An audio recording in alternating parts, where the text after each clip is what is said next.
don't know what to do with my hands. I need you to stop talking so I can introduce us. Because this is live now. Hello and welcome to the Gooners Podcast. That's right, ladies and gentlemen. You are hearing the Gooners Podcast. Mike, we received an email from the United States of America. Yeah, you know, Arsenal has been revoking privileges to use the word arsenal in a lot of the products that are being sold, and we were happy because we don't have Arsenal in our name, but we do have the USA in our name, and we got a letter from Reginald USA. Yeah, who said, get out. We cannot use the word USA anymore. They're ashamed of us. They've gotten rid of us. So we are now the Gooners Podcast, and we'll give more details about that as time goes by. But there's a second elephant in the room I'd like to bring up, and that's Justin not wearing the right shirt. Yeah, he didn't get the message. Clearly. The fuck? Sorry, guys. I blew this one. Didn't get the memo. Came over here with this stupid sweatshirt. So I apologize to you and to everybody, really. And to America. To America, even though we're not allowed to say America or USA. You can say America, but Gooners in America just doesn't flow, so we're not going to keep that. Got it. Yeah. This is the first live in-person podcast. Ever. This is not a split screen. We have been reunited. We have been making out all day. We have a user question about my trip, which is called from Jacob Romero, first-time questioner. Thank you. Not football-related, but how is your romantic fall Colorado weekend going? You did say today that you thought it was one of the most romantic days you've had in a while. I asked you not to tell my wife that, and my wife will be watching this live, of course. Didn't you say you guys make love to this? We do, but this was romantic. I mean, today I woke up in Andy's house, which has always been a dream of mine. I felt warm and tingly. I took an hour and a half getting dressed and taking pictures in his kid's bathroom. I don't know why it took him. Like he was.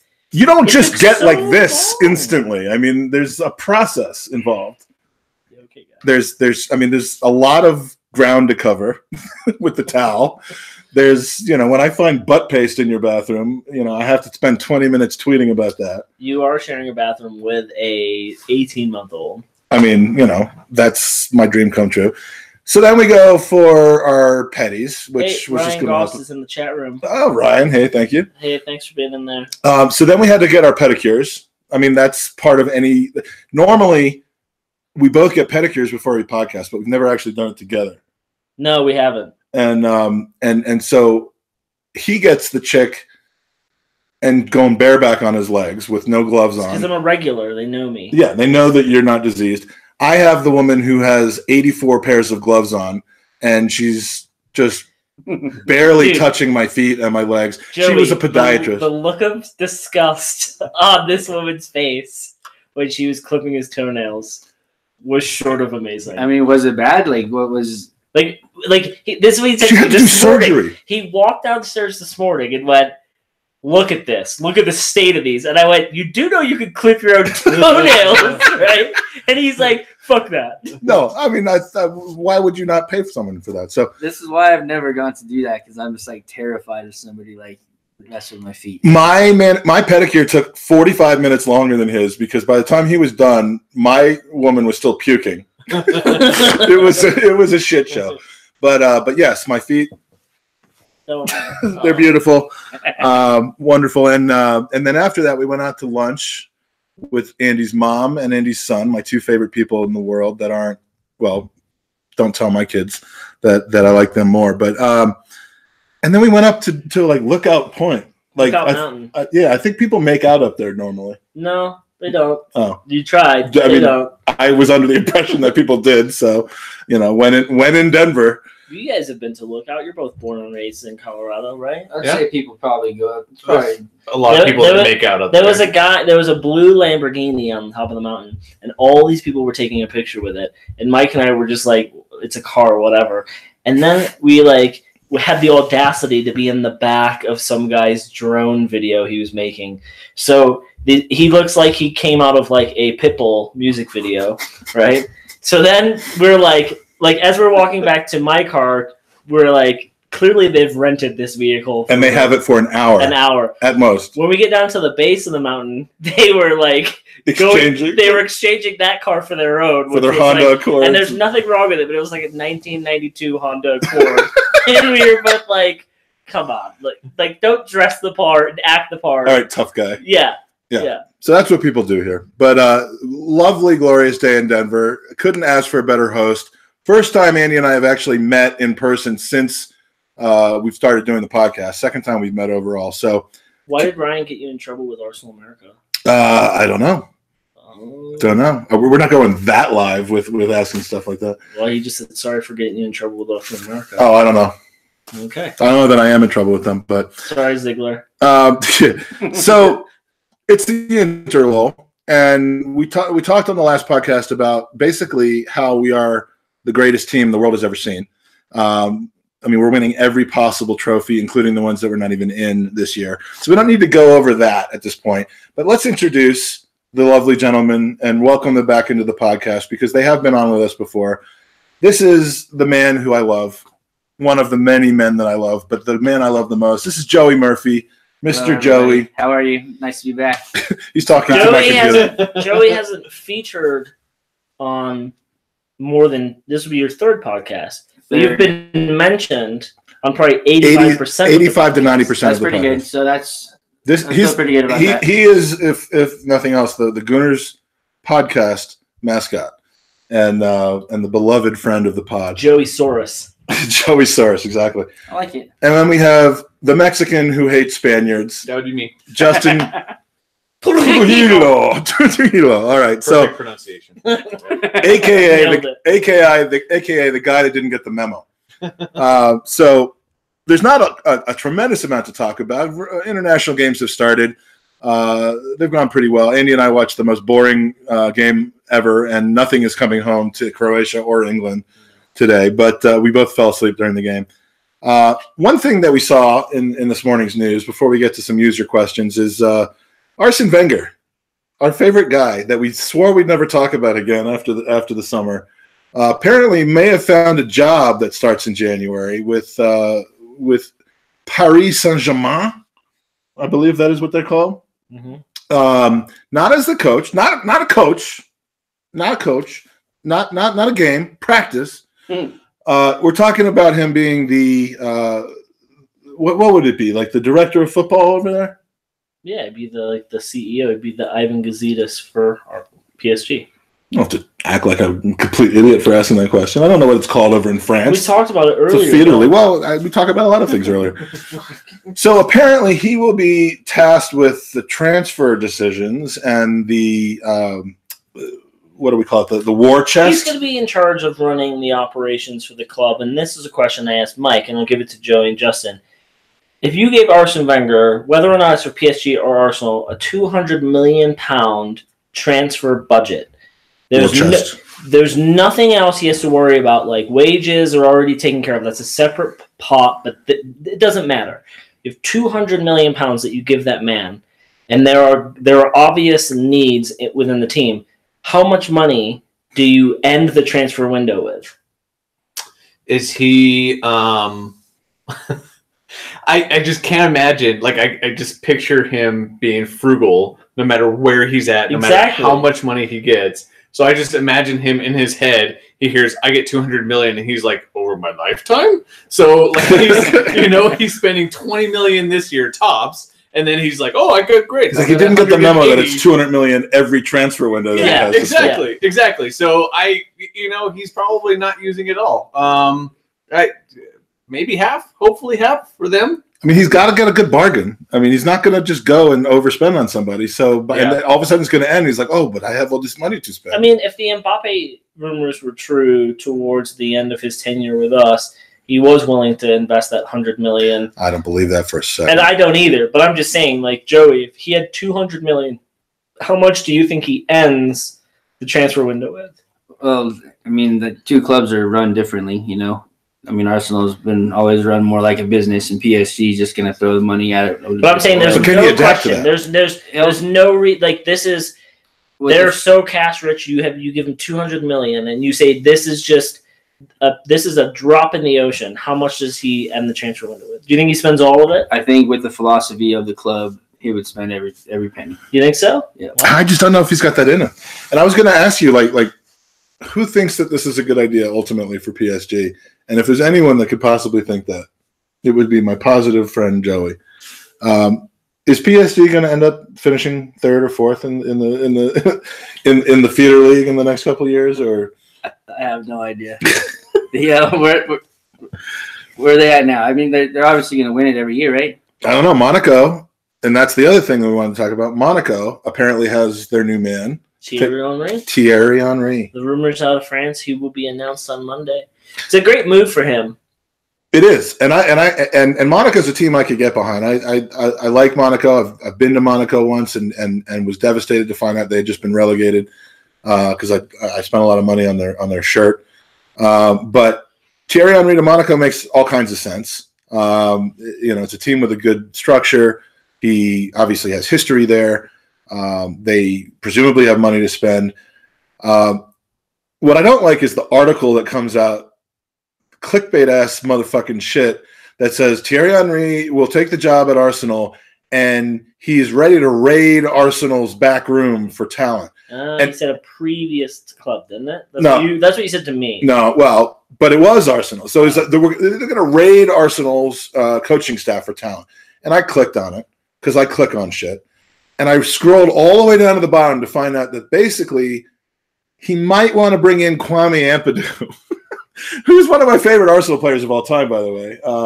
But might want to bring in Kwame Ampadu. I was waiting for him to say that like Unai Emery was going to come over or somebody else, but no, it's Kwame Ampadu. So thank you, journalism, for that. You think Justin, Monaco? I guess I take it Monaco's underperforming at the beginning of this season. Otherwise, they wouldn't have fired Jardim. They were a good club last season. I mean, I haven't followed them this season, but let's patch in Chris Carpenter right now to this. we have to get the French, but I mean, Thierry Henry's earned his coaching stripes at least as an assistant with Belgium. Seems to be ready for bigger things. Maybe Monaco's almost like a can't lose situation, I would think. I mean, you hope that somebody that's had as great of a career as he has, that they can come in and sort of run a club. But I mean, it's always just up in the air until they're the head man in charge, right? You really don't know until they have a full season ahead in front of them, and you see what they do different than the manager prior to them. So it'll be interesting to see. I don't know. You know, sometimes those ex-players are really great, and sometimes they struggle. They expect everybody to live up to what they were able to do and to train like they did. And that's not how it is with professional clubs. I got a feeling he'll be successful. Where's Monaco at this point? So they haven't won a game since August 11th. Okay, it's not good. And that's in all competitions. And I mean, yeah, they've lost some matches pretty poorly. So I can't find the league table at the moment. 22-game winning streak incoming for Monaco. Big fan all of a sudden. Yeah. So we have a few questions that we weren't able to get to last week, and because they were in 18th place. Out of 20 teams. It's not good. Yeah. They are 21 points off the top of the table and there's only 9 and that's after only 3 games. 9 games into the season. Oh my God, that's awful. All right, so yeah, I can see why they fired that too. Didn't we almost hire Jardim? I mean, we dodged a bullet there. We we were really close. So, all right, enough about Monaco. We have a few leftover questions from last week that we didn't get to. Thank you, by the way, to Matthias Karen for coming on with us from ESPN. Had a good chat. The question is from Joe Zalak, whose Twitter handle is the real Joe Z, because there's tons of imposters apparently that send in questions. I'm still rocking. I don't know if rocking is the right word here. Rocking a Nike Mertesacker Arsenal kit. Is it time to update? And if so, who should it be? He also asked. He also say hi to Mutazim El Shadri in the chat room. Yes, he's been interchanging. Sorry if I just destroyed your name, but yes, no, Arsenal will not win the Premier League this season. So, dude still has at least 6-year-old Per Mertesacker kit, and he sounds like he's getting ready for a new one. He actually he asked Per Mertesacker as well. I don't know if Per got back to him on that, who he should replace with, but I know that there's a Bellerin kit sitting somewhere around Miami that he should be, that It's if he looks there. hard enough, he might be able to It's find. out there. It's between LA and Miami. Joe, if you were still rocking a Murdersacker kit instead of your sweet Lacazette kit that we're all wearing, yeah, who are you going with at this point? Well, we're going to the Armory next week. That's true. We'll be there. I've been thinking about this a lot, and after last week's performance, I think I'd go with the Torreira right now. I think that's probably a good I choice. think it's going to be a nice, solid one for years to come. He'll be around for a long time. He's going to be a fan favorite. Kind of has a little of that Santi Cazorla vibe. I think he's going to. Well, he's Santi Cazorla plus Conte plus Thierry Henry plus Dennis Bergkamp, basically. So I mean, he's the greatest player ever. Yeah. Yeah, it's a little. We have. I mean, he is no Nacho Monreal. Don't get me wrong. He's not winning Ballon d'Ors right now. We do need Nacho. Nacho, sure, you can't go wrong. You're going with Torreira.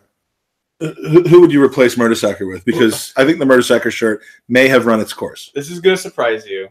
If I was just doing it, like this is just a jersey for this season. Say Nacho. I'm gonna take Nacho. No way. No way. He's been my favorite player for the last 8 months. Like since the beginning of the year. You hated him. I hated him. I did. How is 8 months the beginning of any year? It's not the beginning of the season or the beginning of the year. Yeah, 10 months. It's the beginning of the year. 10 months. Justin follows just to tease him. Justin follows the Mexican calendar, which begins in February. This begins whenever you wake up after your New Year's Eve hangover. February. I take Nacho. If it's just for the rest of the season, I take Nacho. If it's from here to this is how much he dislikes Nacho. Is like Nacho Monreal was standing 3 feet away. I'm surprised by that because he's Spanish. He was sitting 3 feet away from Justin, and when I went over and I was like, "Hey, can I get an autograph?" Dude was totally cool. Turned to Justin, I'm like, "You can get one." He just went, "Nope." Justin's all set. He's all set. Turned. He's been great. He's good. He really has. He's been great. So for the rest of the season, I'm the biggest Nacho fan. At that event, though, Nacho, of all the players on the team, he had the most class. If you can bring together Mexicans and Spaniards, then you've had a good year. Yeah. You've had a good season. Yeah. All right. So thank you to Joe Zalak. Another question that came in last week that we didn't get to from Kerry McCollum, and this is kind of a common question at this point. Looking at the rest of October, November fixtures, what is your estimated point total from those fixtures? Premier League wise. So we've got Leicester at home. We'll be there. Yep. Palace away, be there. Liverpool at home, be there. Wolves at home, Bournemouth away, and then in December, which is not part of the question, the things get a little tougher. So 5 more games at home and away. We have 18 out of 24 by the end of November. Out of 39 possible, I think personally we could really have 29, maybe 30. 11 or 12 points out of the next 15 is not out of the question. But Joey, that's when I don't know what to say next. I just go Joey. So I was a little confused about next 5 games. The next 5 games we're gonna get, including a game against Liverpool, which is widely considered to be our litmus test. I mean, there's a minimum of 4 victories in there, and Liverpool 50-50. So then 13 and a half points? 13 and a half. 13 and a half. But I'm starting to lean towards, we'll win there. We'll be attending the match. Good vibe going. I have yet. It'll be home. The support's going to be super excited because, the run we're on. I'm going to do this, and I'm going to regret it, but at the Emirates, I have yet to see a loss. I've only seen one loss in the history of my Arsenal career since 1990, and that was that awful Palace game a couple years ago. So we're gonna win all. We're gonna win all 5 games. We're gonna win, and that's not why I ring the bell, but I just need to ring the bell. Andy, what are we gonna do? I think we'll get 12. Do we tie 3 games or do we lose 1? No, I think we win because just the way we're playing right now, and you look at the opposition. I mean, Ty said tie. I meant Wolves, Liverpool. And I think Liverpool is the only game where there is a point loss. And so I'm going to give us 12 out of 15. So to get 12, You either win 4 and lose 1. I think we win 4, and that's the only way you can get it. Yeah, and more than likely, if we're going to lose 1, we're going to drop points at Liverpool. But we're not playing at Liverpool; it's at home. Well, it doesn't matter. You know what I mean. So the problem is, well, actually, it does matter. Well, no, it doesn't. If we're going to drop points, dropping points. Thing is, you got to look at the surrounding fixtures there. So we've got Sporting, we've got Blackpool, we've got Sporting again. Those are going to be crucial matches with, do we rest players going into Liverpool? It's better than it usually is. I mean, and it's usually in February when it happens. But, I mean, February in the Champions League Final 16 was always, on either side of the round of 16, we would have United and City or Spurs and Liverpool or something like that. It's just some the most ridiculous important match we have in the next month is the first leg against Sporting, and I'll tell you why.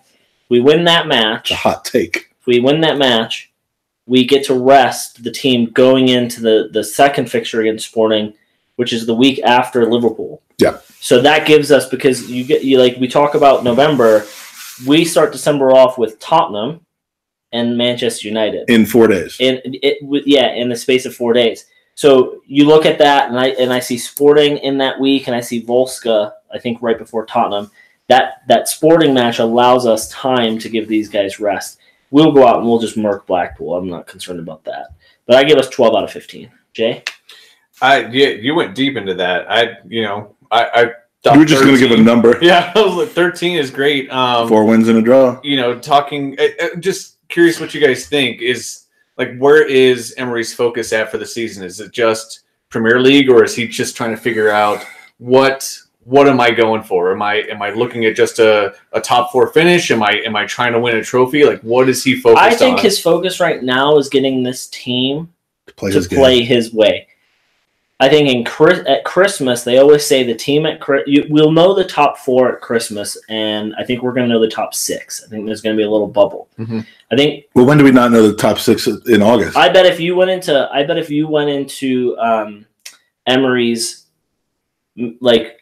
personal diary, he's got dates circled, and those will be the trigger points of where are we at this point.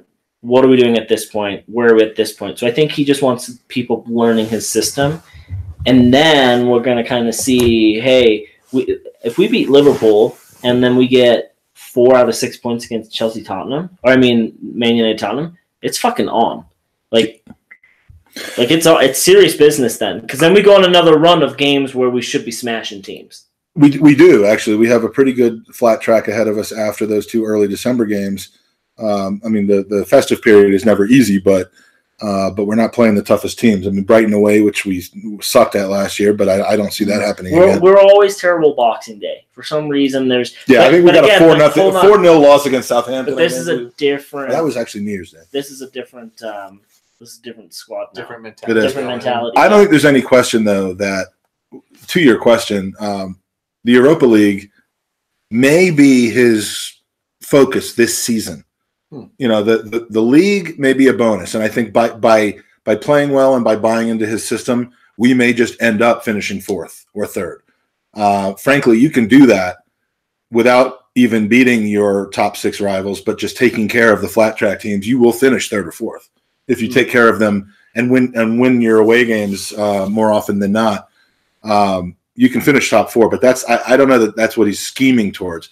The Europa League, based on the teams that he's taken, including the team he took all the way to Baku a couple weeks ago, that seems to be, if anything, that he's focused on that.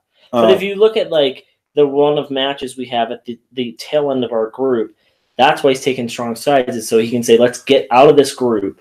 First or second, I don't think he cares about. First, obviously, he wants, but let's get out of the group as early as possible. So then when, on the tail end, we can play our kids against Volska. I hope so. Because it gives our strongest 11 that time to go into that Tottenham Manchester United week with a break. So I think it's a great question, Jay. I just think we're kind of going as we go, and his big thing right now is get everyone on the system. Yeah, and that just makes me want to talk about Rambo, but we're not going to do it. Leftover question number 3 from last week was from Tom Sevens, a.k.a. the Root Hacker FC. Rosenhammer. T-Bone. I'm going to be on an 8-hour flight with him. You can't just name off all of Tom's nicknames for 30 minutes. Why not? It's kind of fun. This is gonna be a 4-hour. This is gonna be a 4-hour podcast. It's a pretty simple question. Not to mention, a former guest on this podcast has just asked why you keep checking out your watch. I've only looked at it once. I would like to say that we have live people tonight watching. We do. We're not going for it. No, we're not like doing that. We're testing something out, and so that's why we're kind of hitting this live tonight. So if you see that, like, you're one of 4 people in our chat room right now, it's what 10:30 East Coast in the U.S. and what time is it in England? 3:30 in the morning. Yeah. So we're not doing this for viewers. We're just doing this to test something. So thank you for being here. We appreciate it. Who's the former guest giving you shit over there? That would be David Ziegler. Mr. Ziegler, man, how are you? Not only that, but you can only see that there's 10 of you. There's actually 10,000 of you, but we have those guys on secret. All right. So from Tom, what's Mkhitaryan's best role for us? That's an interesting question, and it's one that I'm going to hand over to you, Andy, while I go get another drink.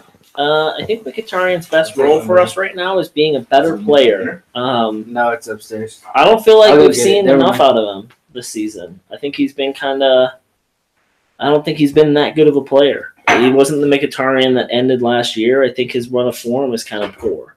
I don't know if it's injury based. I heard he was carrying a hammy, but I don't get it. He hasn't really been like put in the team too much. Exactly, and I don't know if it's when he has been in the team. The form hasn't been great, so I just wonder if there's something on the training pitch we're not seeing or what. But for me, I just want to see him in the starting 11. But if we have to put him in there, I think that I like him out wide right for some reason. I think that there's moments in the game where he will get and push the ball into the box, and we coach it all the time, and so I like that. But what do you think? I still think his best position is a 10. But he's not the best 10 on the team. So, if you want to get him on the field, you have to play him outright. Do you put him over or below Iwobi at the 10? Over. I think. Oh yeah, over Iwobi for sure. Yeah, I think Iwobi's great out on the. Well, I think Iwobi's good out on the wing, right? But yeah, I think Mkhitaryan's one of the. I think he's great in that role. He made a couple of really, really great passes. In the last match that he had. So that was for Lord. He's I love Lord. He's a great player in that role, but I don't think he's a winger. I really don't. Let's say hi to Kerry McCollum. He just joined the chat room. What's up, Casey? This is a story. Said to him, we just answered his question, so hopefully he got on. Yeah. This is a guy. I love Kerry because he's a guy that I think within the past 3 or 4 years, if I have the story right, discovered football. I mean, he lives in college American football land. I think he lives near Auburn in Alabama. In a couple of minutes, we're going to give out his full home address. His brother is a fucking Spurs supporter. Oh, and he found us from the early days, and he stuck with us. So I mean, that's Guys, we've got more people. We've got Becca in the chat. Oh, Beautiful Becca. Probably one of the first people who ever listened to our pod, and she's still with us. Ask her how the bees are. And we've got Enrique Palacios. What's up, guys? Are you any signing you would like at the Arsenal come January 19th? So we'll get to that one. Okay. You going to remember that? No. Let's go to that now. But again, thank you for being with us on this test flight. We didn't expect people to actually be in the chat room. Yeah. Not only is this a test, it's the new name. It's the new. I'm debuting my new body and my new feet today with my new pedicured feet. Thank you for being with us, Becca. How are the bees? How are the what are the crumpets? The baked goods. The baked goods. How's your brother, who's a fucking Manchester United fan? I was so bummed I didn't get to meet up with her when she came to Colorado this summer. Well, you can discuss that with her privately. Well, All right, so let's go. Mkhitaryan, did we finish with Mkhitaryan? Jacob, we did not play in the matching kits. What happened was Joey showed up in the kit. My son was wearing the kit. Mike ran upstairs and got his kit. So I ran upstairs and got my kit. And so it wasn't planned. And Justin. But we still blame Justin for not wearing his kit. But Justin did. But we did get a kit from my neighbor who jumped the fence to bring him the kit. Yeah, we'll post that picture. We'll get a great picture. Yeah, we have a picture of a bunch of men wearing pink. which is great. We can give the preview at some point. All right. So now, before we go into more user questions, we're going to do the Interlull special. I mean, the one good thing I've done in my life, I have to say. Well, the four good things I've done in my life. Sorry, kids. Yeah, I have 2 kids and a wife. So the fourth best thing I've done in my life is come up with this game called What's More Important Than Arsenal? And I have to give props because normally when we do this pod with a bunch of goofballs from London, the questions come from this man right here. Some of them from this guy, but this is the brainiac behind most of the questions. So tonight's version is going to suck because I didn't ask him for any of the questions because I knew he'd be sitting in there. So the game basically is we're going to talk about an Arsenal scenario, and it's a really tough decision as to which one you do. Is Arsenal more important than the other item or the other possible outcome? We want to know how much of a supporter you are. We want to know if you're a proper supporter, because that seems to be a topic of much conversation. So we're gonna go around the table and figure this out. So number 1, you're on a boat in the middle of the Atlantic Ocean. Guys, pay attention. With the 3 of us, the four of us, Lee Judges, Rob Ford, Lacazette, Lucas Torreira, Granit Xhaka, and Unai Emery. All right, so there's like 8 people on the boat. We're having a nice bachelor party for Joey. Oh, that's nice. All right. He's getting married. Congrats. Getting married. Appreciate that. And suddenly we hit a fucking iceberg. Oh, that sucks. All right. We're going down, and as it turns out, for the 10 people on board, there's only 6 life jackets. Ooh, Jesus. All right. You're the one that decides who gets a jacket, and who will be sleeping with the fishes. So, Justin, who are the 4 people that don't get a life jacket? Do you need me to repeat the people on the boat? I do need this. Okay. Yeah. It's the 4 of us. Yeah. Our buddy, our longtime friend, Rob Ford, Lee Judges. I don't know why he got picked. And then this is a terrible question. Lacazette, Lucas Torreira, Granit Xhaka, and Unai Emery. Wait, who made this question? Of course I made the question. Oh, Jesus Christ. That's why it's so bad. It's awful. Justin, who are the 4 that don't get a jacket? All right, well, immediately the Arsenal players are making it because obviously once I decide that they're going, they will immediately integrate me into the team, and I will somehow be on the field at all times. So that's 3 players and the coach. That's 4 out of your 6. It's a good point. Some of us are fucking Unai on there if he's going to put you in the team. Yeah, exactly. Yeah. So all 4 of them. Are you in there? Yeah, I am. Oh, so you only have 1 life jacket left to give. Listen, fucking asshole. I know all 3 of you.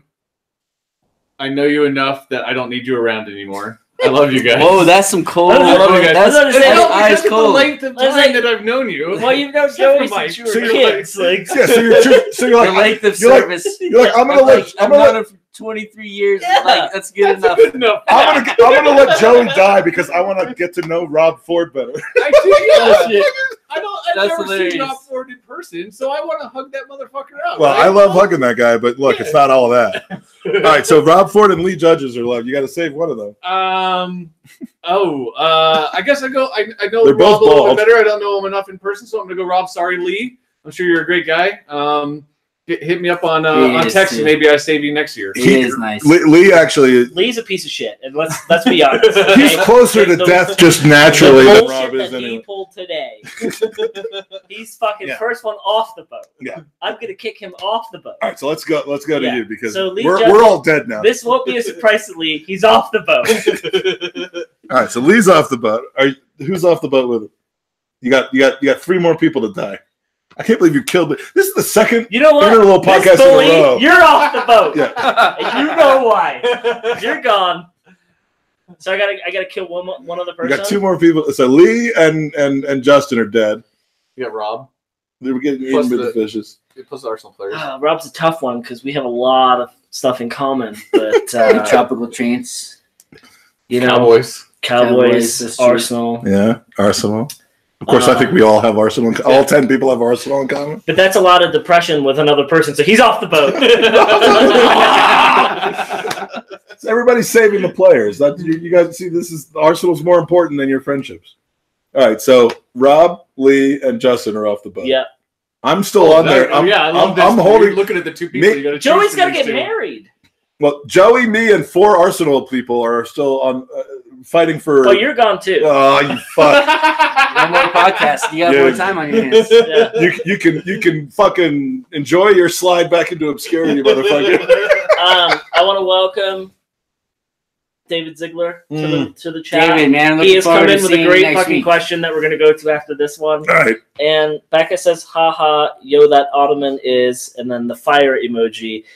This one right here. Little behind the curtain, we are at my mom's. We're not at his mom's. This is that his mom lives with him. Yeah, my mom lives in my basement. She's the butler. Because she's the nanny for my child, and we were going to be too loud for my son who was going to bed. So we're living. We got devoted to the basement. This is a beautiful basement. This is the opposite of a man cave, basically. Yeah. I remember when you were asking about like people that finish basements, and you did a really nice job on that. My neighbor finished it. It's a great guy. Yeah, but we'll give out his name later. Give the card out. All right, so I just died. Yeah, but you're dead. Okay. So I'm done. All right. Now you have to answer the question, and let's do it quickly. I'm gonna kill Granite Xhaka. You son of a bitch. Wow. Just because he's the captain, beautiful, I'm gonna beautiful face. I'm gonna start off by killing him drown. I'm gonna start off by killing Granite Xhaka and Andy so that That's they fine. can die together. Yes. All right. I thought that would make you feel better. Thank you. Thank you. As they like circle down the fucking whirlpool together, we're holding each other. They're holding each other, looking at each other in the eyes. I would like to think he's the big spoon. Well, he's definitely the big spoon. All right, so the two of you are dead. I only got two more to go. We got to meet him. Yeah, I do. Yeah. Shit, man. I don't want to kill Lacazette. I definitely don't want to kill Torreira or Emery. So then I got to kill people I know. Let's Klaka Plotas, the sleepless Norwegian Gooner, who says he loves us. So thank you for joining us. That's cool. Yeah. Damn, this is what, like 3:30 in the morning for that motherfucker? It's gotta be late. Damn, you have no motherfucking life. Either that or you have a great life and you've just come home from it. That's what we're thinking. That's what we're thinking. They love you. Yeah. Well, I can't kill Lee. Yeah, you can. Look, man, you can buy new Arsenal players. You just cannot buy new mates. All right? But you've just killed me. Yeah, but you're not my mate. No, I'm just kidding. Look, I could get fucking pedicures with just about anybody. Look. All right. So yeah. Well, no, I'm just saying, like, Marquise Hodges from Columbia SC. Nice. Marquise, nice. Lacazette's going. I got to keep Torreira and Emery. So Lacazette, Xhaka, Andy, and Justin, because you didn't wear wear the jersey. It's gonna be really cold for you sleeping in. That's really cold. That's the reason. It's gonna be cold for you sleeping in the front of the house today. Dude, I can't get rid of this guy, and we still would have a team to watch. So all right. Enrique wants us to tell him about our massages earlier. The couples massage. I specifically left that out of the day. I didn't know you guys had a couple massages today. Oh, we had a couple massages. Happy ending. No, come on, keep it PG, please. Fuck you. I have to kill 4 people here? Yeah. I mean, you can kill yourself. All of us are so selfish that we kept ourselves Since I'm not married yet, I'm going to self-sacrifice here. Now, before you kill me, Joey, I just want to say that I can offer you these things. I will sing at your wedding.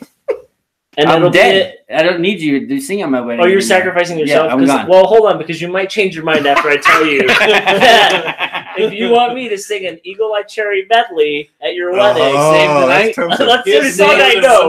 It's all I know. You didn't offer that to me. It's not a medley if it's just one song. I'm going to remix it. You know? I mean, Unai's got to have to stay because he's got a job to do, right? He's gonna kill all the Arsenal people because he's such a good guy. He just wants his friends to stay alive. I want my friends to stay alive. You guys can carry on the Arsenal legacy because you guys are more Arsenal than these guys are. Oh, so wow. like, look at this guy. All right, Joey. So that's what I'm going with. All right, so I'm saving all my buds. I want to go to David Ziegler's question because it's all right. Let's do a good one. Let's do it. Okay, Justin, I'm going to go to you first on this. Shit. Okay. Would you rather fight one horse-sized Lucas Torreira or 100 duck-sized Granite Xhakas? David has. He's like. Shit. What is that movie? What is that movie? Like The Brilliant Mind? Or I love like, that. What is it called? Beautiful Mind. The Beautiful Mind. Fucking David Ziegler has a like, beautiful laid mind. it all out. Just so you know, Becca's kids are watching. Oh, hello. Becca's kids are adorable, by the way. Yeah, and now they're going to have to go to therapy. Well, I think they had to go to therapy prior to this podcast, but from what I've seen on Facebook, but no. Adorable kids, by the way. All right, so that is the greatest question in the history of closing. 100 duck-sized jockeys. I don't think I have a good answer to this. I guess I go with the horse-sized Torreira, and just hope that maybe he's a little exhausted from playing internationally. Yeah, so maybe I can. You're adding in the interlull to the question. So we're talking about 100 duck-sized people, and you're being like, "Oh, well, the interlull's going on right now." So yeah, I'm going to go with the horse-sized Torreira. Joey, where are you at? So Justin's cousin Gabe, we've always talked about, in kind of like that Step Brothers scene where you get a fight like the 100 second graders, and you obviously can't like pull that off. So maybe fighting the 100 ducks is going to be like the closest you can get. I think that would be so much fun. It's like you're probably going down, but let's just see how long you can last. I feel like if you go down, you're not getting back up. No, you're dead. Their beaks are. Haven't we seen like Neymar playing against like 400 Chinese school kids or something like that? And I mean that's what I picture it being like. So and Neymar I think scored, and then he fell down and started rolling around on the ground. So I would definitely go with the 100 duck-sized people, because it's just, I mean, you get through 78 of them, and then you get overwhelmed, and it's still like you feel like you accomplished something. So Truth. All right. We're going to do another question. What's more important than Arsenal? Question number 2. We're just weaving back and forth, naturally flowing here. Jeannie, who just happens to be gay. Why would you? Was that in the question? Not that there's anything wrong with that. Comes over to your house in the Denver metropolitan area and offers you a sweetheart of a deal. He says that he can guarantee you that Arsenal will win the Premier League this year. But in order for this to happen, you have to go down on Unai Emery in a pay-per-view from Las Vegas. Live pay-per-view event. You have to go down on it. At what point did Becca's kids are watching, you thought to yourself, let me ask this question? I wrote this question before I knew Becca's kids would be watching. And Becca is responsible for her kids, not me. So when Becca marries me, I will then be responsible for her kids. So, all right. So, Justin, we're gonna Why start. Is this going to me again? We're gonna start with you because we need to see Joey's ass on the video. All right, so we're gonna win the Premier League this year, but in order for it to happen, all right. Joey's like, I'm in. Joey missed the question. A genie who's gay comes down and says, "We're gonna win the Premier League this year. I can guarantee you, but to make it happen, you have to go down on Unai Emery on a live pay-per-view from Las Vegas." Ooh. Okay, what do you do? And then there's a supplement to the question, which you can answer at the same time, which is the genie also offers you the guarantee of winning the Premiership and then next year the Champions League, but then you have to do a threesome with Unai Emery and Claude. Okay, I'm going to go on record right now and say that you are never allowed on a podcast again. So you can continue writing these questions. Right. This is what happens when we have Justin. When Mike's in charge of this, it turns out to be bullshit. It's very sexual in nature. Yeah. Look, and there's kids watching. I'm just sexual. That's all. Yeah. All right. So Justin, look at this. Listen, I love. Okay, I love her kids Arsenal. are in bed. Her kids are in bed. I like Unai. I'm not. Yeah. We'll try to. You're not the least bit curious how he tastes. He's at least doable, right? No. You know what I mean? For the league, we're gonna win the league though this season. Look, I hope we win it next year. Right. That's my answer. I hope we win it next year. And so by that answer, we should then also assume that you're not going to the next level to win the Champions League next year as well. Where you have just a full out threesome with him and Claude. God, I don't know. A threesome would be easier, I think, than doing just really. I think it would be easier to do that. Yeah, because for a good portion of the threesome, you're just watching, right? I mean, no, not today. No, it's a full on threesome. All right, we'll let you get away with that, Let's Andy. move through this Andy. All right, Andy. Yeah. I have full faith that Unai doesn't need me. That's not the question. To blow him to win the champ or any of these leagues. So I'm going to go with I'll let the genie just kind of ride on this one, and I'll wait till next season when he wins it. All right. So, all right. So you're taking a big chance there, though, by not blowing it. I've seen the Arsenal win multiple Premier Leagues. I don't need to do that to see another one. Well, some people do. Joey. Do I get a cut of the pay-per-view? Oh, yes. That's a good question. Yeah, sure. Okay, we're going to win the league, and I'm a monogamous man, so I'm not doing the threesome. You're a monogamous man to Unai Emery. He's not cheating on Unai Emery. That's my man. Claude. I kept him alive. There you go. We're going That's a nice way of saying that you have absolutely no interest in having sex with Claude. I don't know if he's interested in having sex with me. Well, let's ask him. I can get him on the phone right now. I think he's probably. I would rather go to a ISIS dance party than hang out with Claude. Claude, we love you, by the way. We'll see you next week. Love you, we'll see you next week. But not in the way that we're talking about. All right. Well, then let's go on to the next question. Actually, I got one from Mike doesn't have to answer because he wrote the question, so we know the answer is yes. He always all has the to answer. above. You have to answer the question. So we have a question from Ryan Gost in the chat room. It's cost. Oh, is it cost? It is cost. That's what the K is at the beginning of his name. But Mike has to answer this question first. We're never winning the league again. All right. Sorry, I'm reading the response. Okay, his question is: if you had the chance to make a voodoo doll of one Tottenham player, oh God, see, these are great questions. Who would it be? We need to get these questions for the normal podcast. So I'll go first to let you guys think because I saw the question a while ago, and it would be Dele Alli because and you know what I would do? I would just keep stabbing his hand so he can't make any of those stupid, idiotic, little bullshit things. Yeah. Can I name the same player, or do I have to now come up with a different one? You can.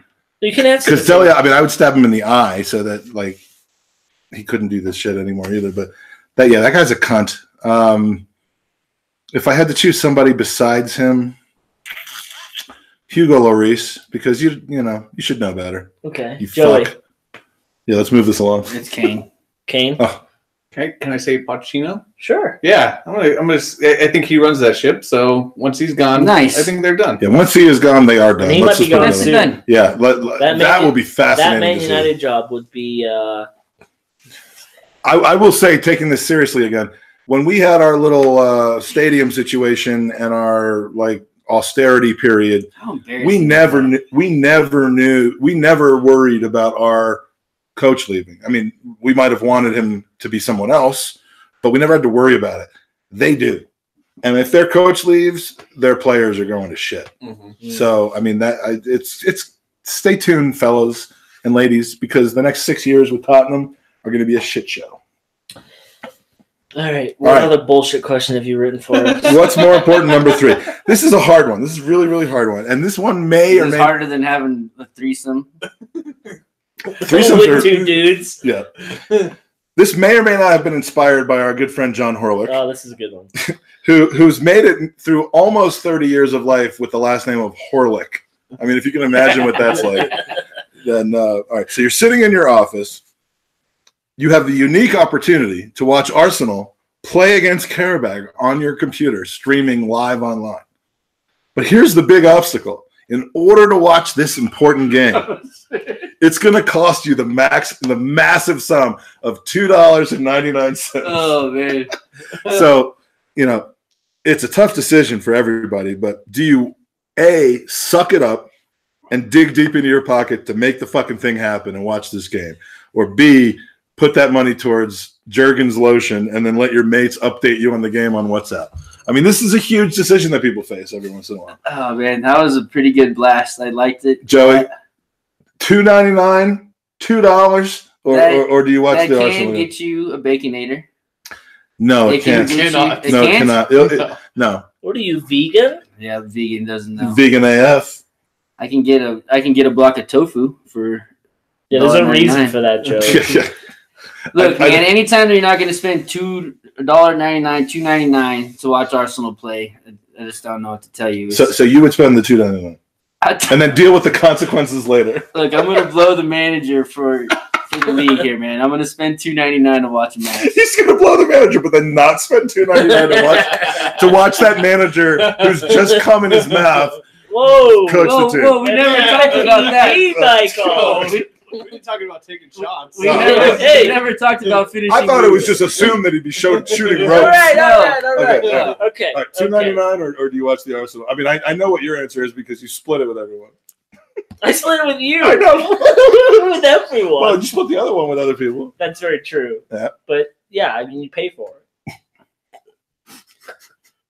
How are you guys answering it? That's so easy. Like, I feel like if you buy that one, then you have to buy every single one. So you're looking down the line at like a slippery slope of $2.99. All of us. I mean, buy the goddamn season. You bought the season. I bought the season, but I would not have spent $2.99 on every fucking game. Like, that wasn't going to happen. So I would say no to the $2.99. Break down and buy the season. That's right, but that wasn't the question. That wasn't the question. He missed the goddamn game, and what a game that he missed 3 fucking broken ducks.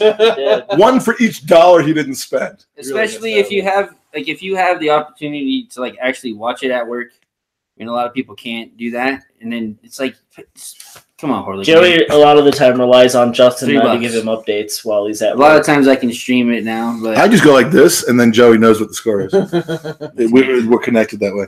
All right, this is a question that actually was come up with by Joey. There's a red button. Okay, pressing this button guarantees that Arsenal win the Champions League final. But when you press the button, a random person in the world dies.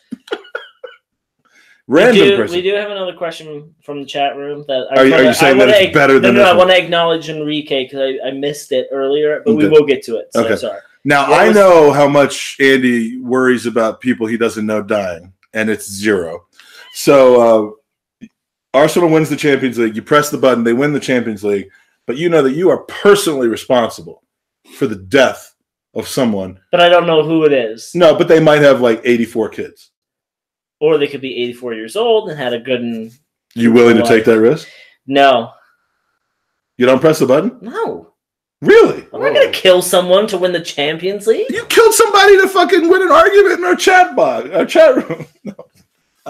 That didn't happen. All right. Who did you kill? I don't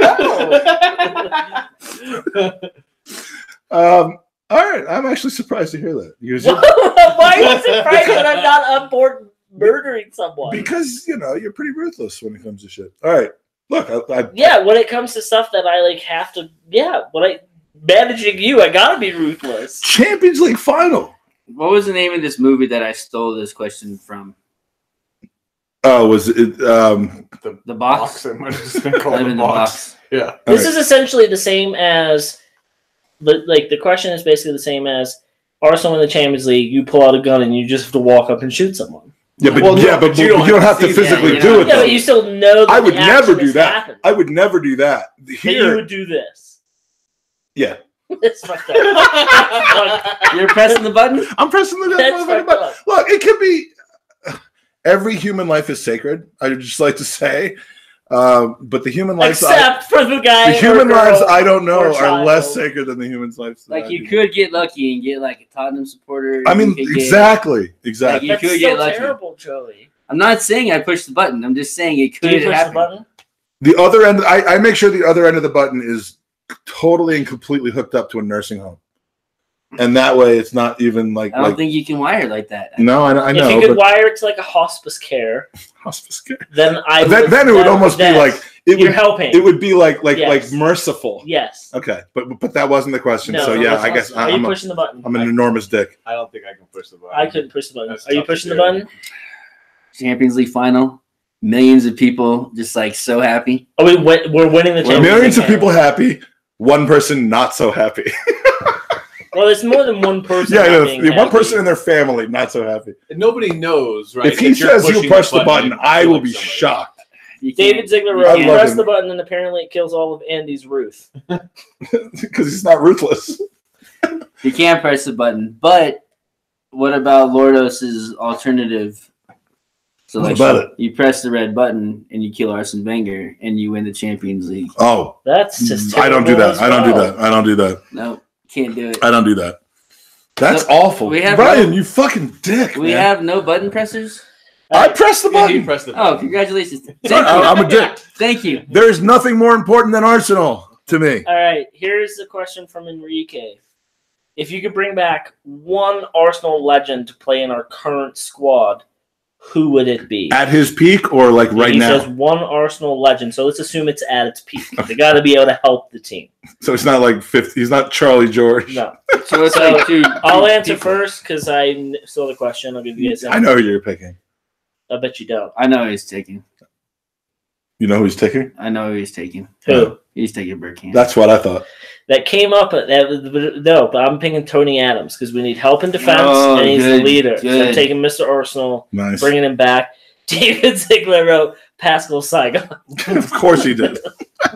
I'm taking I'm taking Justin Hoyt and Philip Senderos. Can I combine the two of them? One past player. I'm going to get serious for a moment after I've just killed people, and I'm taking David Rocastle back on this team.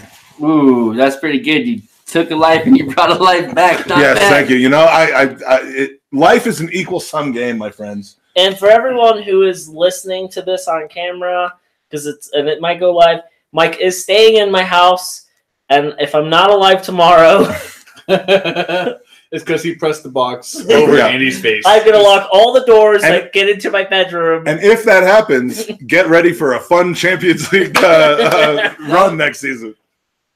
Justin, I believe you're up. Ryan has said Squillaci. Ryan wants us to get relegated. I think I take Lehman. I think I fortify the backstop. Really? Yeah, I think so. Okay. I think Seaman would probably do a better job than Lehman. I mean, and I just wanted to say Seaman on the phone. Sure. Give me the king back, man. Let's bring Henry back. See, where would Henry slot into this current team? I thought Henry, but then you have to get rid of Lacazette Aubameyang. And I love that story right now. And Jesse, like, hey, I'm cool with that too. And then I thought... Yeah, I mean, like anyone who's like, we don't want to bring Henry at his prime back because that would make Aubameyang uncomfortable. I mean, fuck that person who says that. But... Well, I said that. So not only am I now going to be dabbed, I'm going to fuck myself as well. Well, I agree that you have to figure out how to work him in, but like you'd rather have him at his peak than Aubameyang. Absolutely. I'd rather find a way to make it. I'd play a 1-1-1-8. I would rather find someone that would help the team today. Well, Tony Adams was a good answer. All right. Was it the best answer? Yes. No, I think we're all in agreement that it was the best answer. I don't think you can go there. All right. So are we done with what's more important? Lori Ziegler, welcome, has said Podolski because his attitude fits in with the squad. Always happy. Love it. That's a good one. Yeah. I was actually going to say because Casey, loved Podolski, the people's champion. So yeah, but he's not going to help our team. He's just going to make our team full of funner guys. So yeah, Podolski. I mean, look, I love Lucas Podolski, but how about wrong time, wrong place. Right.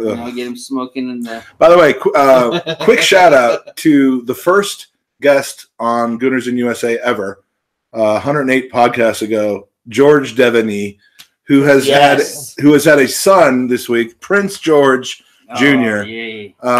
Congratulations to George and Ryan. The kid is going to be adorable. He's going to be a Gooner. He already is a Gooner.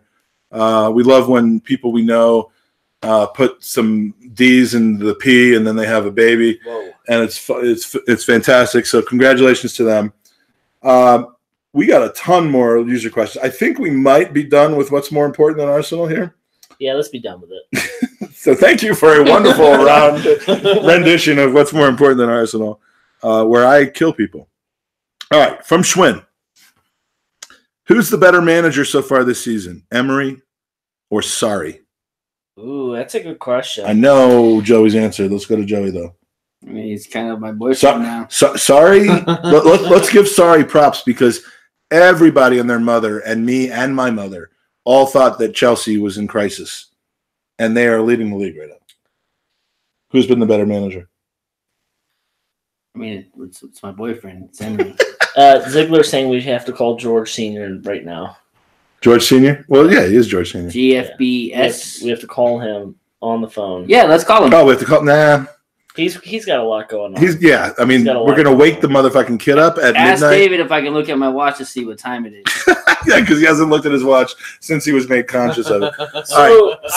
So you think Emery has been the better? It's 11. Better coach. I would say Emery, and for while we all thought Chelsea was in turmoil, I mean, there was no team in more turmoil than ours. I mean, that's true. You've got players coming out now who have recently said it was not fun to be here the last couple of years, and now it is. And so you look at that, and is that the actual quote? That I think it was it Holding? Someone said something along those lines. And at the end of the day, it's like you don't hear that coming out of the Chelsea camp. And I think that they're professionals. They want to be taught how to be better. Look at Iwobi. Look at Torreira. I mean, these guys are growing as players. So I would say Unai's doing the best job. We won't know until May, but I think we got the best manager. I really do. Out of all the names that were banded around in May, outside of Allegri, and now we look at Allegri and we see that he was being given Ronaldo, and he probably knew that at the time, right? That buzz probably started happening, and if he really was truly in a shout for Arsenal, and then someone knocks on the door and says, "Hey, we're probably going to give you Cristiano Ronaldo," you're like, "Yeah, I'm going to stay. I want to see that out." You think we're at this point right now if we have Arteta as our coach? No. Okay. No. I just needed to make. But I think out of all the names that were given to us this summer, we have gotten the best choice. I can't agree with you more. Justin? I mean, the situations are almost exactly similar, right? The expectations coming in weren't high for either team. Both have, I think, exceeded expectations. I give the slight nod to Emery because I think that he's managed the team and he's won despite, I think, a really less than stellar back four. So I give the advantage to him, being able to rattle off where we at 9-10 now. So I give it to him, but it's slight. I mean, I think they both done a great job. And above all that, the Premier League Manager of the Month, Nunez from Wolves, who's done a great job, but neither Sarri or Emery get a shout for that, which is a little controversial, I guess. But I mean, I really thought Chelsea was on the downslide. So to the extent that he's come in and kept this team together, it'll depend on whether Hazard really is going to force his way out in January or not. That's a good point. That team could fall apart at that point. He has said that that's not going to happen in January. He will be saying. Who said that? Sorry, Conte said, or Hazard said that. When did he say that? I thought Hazard said yesterday. Oh, really? Yeah, he was interviewed for Belgium. Oh. David Ziegler brought up a really good point. But by the way, he doesn't have someplace better to be. He's looking at the chat room because none of the rest of us can see it. So yeah, I am looking at the chat room. Ziegler brings up a good point. Conte is undefeated this season. He is. And I said to them in the chat room that we wouldn't call George, but I would text him. So I just shot him a text as well. Right. And if you text me back, maybe we'll get a phone call. We could do that. Nice. First guest on the podcast of all time, and we need to get him back soon to talk about perineal tearing, which he's just recently experienced, I probably believe. All right. He always brings it down. I know. It's like we're here, and Mike's not happy with that. So the most memorable thing was George predicting Leicester goes down from the first podcast. Because that came true? No, they didn't go down. That was the most memorable. It was like when you said you'd lick Unai's butthole. I never said I would lick the George wrote, ha ha. Oh, he's on there. All right. Yeah, he said nice. All right. Let's call him. From Mike Hernandez. We love Mike, by the way. Hi, Mike. If the Arsenal beat Liverpool, now there's there's one more Premier League game before then and 2 other games. Can we be considered title contenders, Joey? That's pretty. If we beat Liverpool. It depends if we, take care of Oh, you just sent a little picture. the Palace match is before and the Leicester. Oh, that's right. All right, we have 2 games So we before. got 2 games before. Yep. I don't know. Let's change this question to if we win every game between now and then also beat them. City's going to win it, right? So I would think so. I mean, City's going to win. I mean, that maybe helps us, Title contenders, no, probably not. All right. Yeah, it gets us excited. The answer is no. The answer, what it shows is that we're learning how to adapt to the opponent and beat teams that we need to be beating. But I mean, if we beat teams like that and we also beat the teams that we should be beating and win away games, then why not? But City's going to roll this. I think, even though they're in 3rd right now, it's such a tight fight. Beating Liverpool would be a massive statement of intent, though. That was fucking the lamest I've ever. All right. If we beat Liverpool, are we going to win? No. Or should we be considered dangerous? We should be considered dangerous, but we won't win. I still think there's going to be a hurdle we have to clear, and I don't think our mentality will be erased. We're building off of 5 years, 6 years of just bullshit. So I still none of this was ever going to happen overnight, but all of a sudden we're getting very excited by 9 straight wins. But and we talked about this earlier, right? The clickbait journalism of, hey, we haven't really played anyone. We know that our fan base, the moment if we lose to Liverpool, shit hits the fan. Emery's got to go. God forbid we lose like 4-0 to Liverpool. Yeah, exactly, right? It's over. Yeah, exactly. It shouldn't be over. No. I mean, didn't City beat Liverpool 4-0 last year or vice versa? And it's like you didn't hear those fan bases. We are going to Liverpool lose. had City's number last year. Yeah, we are going to lose, and it's how we rebound from that. So if we lose to Liverpool and then we go on another big run, that's the mentality. But I think there's going to be a crazy to say. I almost like no one ever wants to lose a game, but like, except for those people that wanted to lose games so that Arsene Wenger would be forced out. But like, if we have to sacrifice a game, I know where you're going. I would say like Blackpool. That would be the sacrifice, right? Interesting. Because I don't care about the Carabao Cup. Right. No one does. Well, people won't blow up. You care when you get to the semifinal, but at this point, if we need to bring us back down to earth, I'd rather it be points we can throw away, or like one of the sporting matches where it's like, hey, this is a wake up call. Yeah. Because I'll be at the first one. Can we throw a quick reverse question out to the users? Sure. To one specifically, Lori. I think she's still undefeated at Look at the camera. Lori, I think you're still undefeated at Emirates, right? And you and Mike will both be there. Joe, you're not going to get a response from the computer. So we can win. So we can win this match. Yeah, no, I mean, there's a lot of reasons to think that we might actually be able to pip this from Liverpool. It would be a first. I mean, if we lose this game, it will be like the worlds colliding, and I think we're going to win 2-0 with a goal in the 92nd minute, and people screaming it's up for grabs now. Personally, Lori responded with "I am." Nice. And David responded with a good point. They're in different houses texting. Yeah. Is the Arsenal fan base different, or do we not hear from the other teams because we don't follow those teams like we follow the Arsenal, so we're not kind of in that bubble? But from my understanding, because I wondered that about ITKs, like does each team have those fans who are in the know? And all of them are yes. And so my guess is the Manchester plug. I was talking to a Manchester United supporter that I know through work, and he was as negative about Jose Mourinho in our conversation. Oh, shit. Is this George? What's up, George? George. What's going on? How y'all doing? Hey, good. Congratulations. This is the freshest father we've ever had on the podcast. Dude, how's the kid? He's awesome. It's game-changing stuff. Are you swearing off all that other stuff that you used to do? I don't know what that stuff is, by the way. Come on, man. Well, we're down here in Louisiana already, so we're gearing up for Gooners Podcast. Nice. Wow. Nice. Are you guys home? Everyone healthy and good?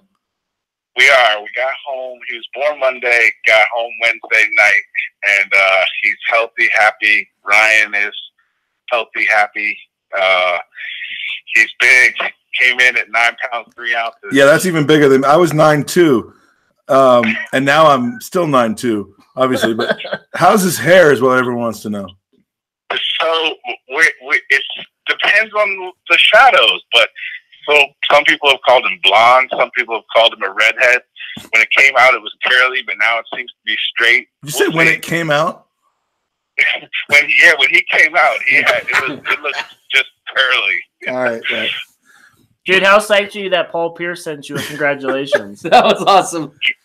That was cool. It's great. It's great that you got a Washington Wizard to wish you congratulations. I was a big fan of that. Yeah, a wizard. That's what he'll always be known for. Yeah, that 1 year, buddy. I'm thrilled for you, man. Congratulations. I can't wait to see you. I'm thrilled for the podcast. It's been a long journey since that first episode. Dude, we were just say how many episodes ago was that? 100? Like 100, yeah, 107 episodes. I think we've done 108 or so of these, and George was on our first one. So we have a warm spot in our heart for George. We're going to have him on soon again, as soon as he wakes up from the next 2 years of not sleeping at all. GFB, is George Jr. undefeated as a Red Sox fan? He is, yes. We're gearing up for a nice, lots of playoff watching. George, you gotta text me your address, man. I gotta. Actually, let's just announce it right now. Yeah, I got a shit ton of Arsenal clothing for a boy that I need to send you. Yeah, so you better accept that offer because he's got a ton of it. I got a lot of it, and it's all been shit in multiple times. By Mike. Yeah, by me, not by Ollie, but by me. All right. All right, guys. Well, I'm glad to know at 9-3, Mike, you are in his shadow. What did I do? He said at 9-3 you're in his shadow. Oh yeah, absolutely. Absolutely, my friend. All right, brothers, take care. Love you, buddy. George. Congratulations. And that's what we do when people have kids on our podcast. If you ever have a kid, call in and we'll not do that for you. It's the second generation of baby booms right there. You just started it. That's right. That's right. I mean, they got the idea of having a kid from me. Oh, nice. Lori confirmed they could hear him on the. Nice. So that's great. They got the idea of having a kid from like how sexy I am. Yeah. I'm almost certain that no one had the idea. I know a lot. Like Mike Hernandez has had 2 kids listening to our podcast. No, that is very true. All right. That is very true. So he was getting down listening to our sultry, succulent voices. I think Becca and Lord just left the podcast. Every person with taste just left our podcast. Yeah. All right. Next user question from Alfredo. Fredo from New Orleans. You are offered a deal by the devil. Oh, this kind of sounds almost like what's more important than Arsenal question. Let's just do the 3 of us. Let's bang through this quick. All right, you're offered a deal by the devil. Arsenal can win every trophy they're going for this league, including the Premier League, but you have to surrender one of your most treasured Arsenal moments forever. What moment do you give up? Andy. Oh, this is going to be hard because I can't give up the one moment that makes me who I am. Man, that's tough, but I'd give it up for every trophy. Because at the end of the day, like, I got to live through the Invincibles, but my greatest moment was the first time I ever. But if you get to live through these, that's not fair, though. Like you have to do this for other people. Like, you can't claim that you had any. Oh wait, so am I not alive through these? I'm going to change this a little bit, Fredo. Yeah. So I would because you know what? I'm going to raise my. I don't care what sports teams my son supports, but the one that I really want him to follow is the Arsenal. So if he got to live through what I did. But I would have to give up the moment where I first saw us play in 1993. I was, how old was I? 9? Yeah, I was 9 years old. I would bet Kev Campbell scored in that game. It was the Littlewoods Cup. Well, then I really bet. Yeah, yeah. So, and I remember walking into the living room and like going to the TV and sitting down. My dad was like, "What are you doing?" I'm like, "This is it." And he was like, "You fuck." What does your kid watch right now? Bruno Mars? Yes. I like his childhood better, to be honest with you. Did I tell you that, like, while we're waiting for Joy, my dad, on the day of my wedding, he goes, "This is the proudest moment of my life watching you get married." And he goes, "The least proudest moment of my life was when you told me that Arsenal was the team you were going to support." Over West Ham. Yeah, I know. And then he goes, and then he did say, he goes, "You chose better than." Yeah, but I understand what you're doing. All right, Justin. Arsenal wins every game this season. I mean, this is not every. Well, I just changed the question. They win everything that they could go for this particular season, but you have to no longer be able to say that you participated in whatever. What is the greatest moment in Arsenal history for you? Yeah, when did you become a supporter? Like it's been like 5 years for me. So all right, so you really easy. You kind of like me. Look, I've said many times that I had a big middle gap in my Arsenal career between 1990 and 2006, where it really wasn't easy for me to follow Arsenal.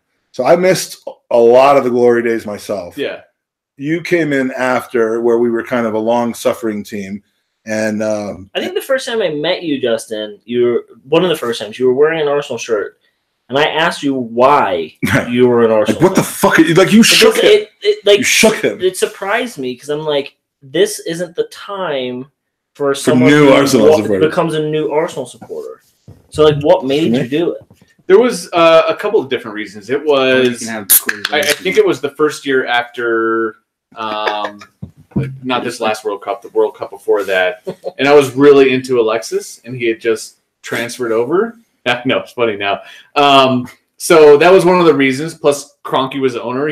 Kroenke owns everything in Denver. Kroenke brought you to Arsenal. He did, yeah. He's the one person that Kroenke has brought to Arsenal. He did. So, all right. So what would be the memory that you'd have to give up? First of all, I mean, I got 2 FA Cups and then the trip to California. 3 FA Cups. 3 FA Cups and the trip to California. So I mean, the trip to California obviously being the best part because that's where we met. Yeah. So if I have to give up something, that's the greatest Arsenal moment that I've had. So that's what I have to give up. It filled me with such joy when Justin got to see Arsenal play live.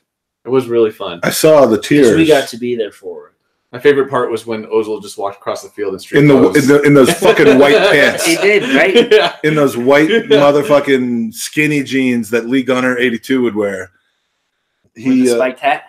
Well, Ozil had the good sense not to wear that fucking stupid hat, but no one would wear that fucking stupid hat. Not even he wouldn't even wear it. I love how Lee was just like so proud of that hat though. No, if you gave that hat to Stevie Wonder, he would have thrown it on the ground.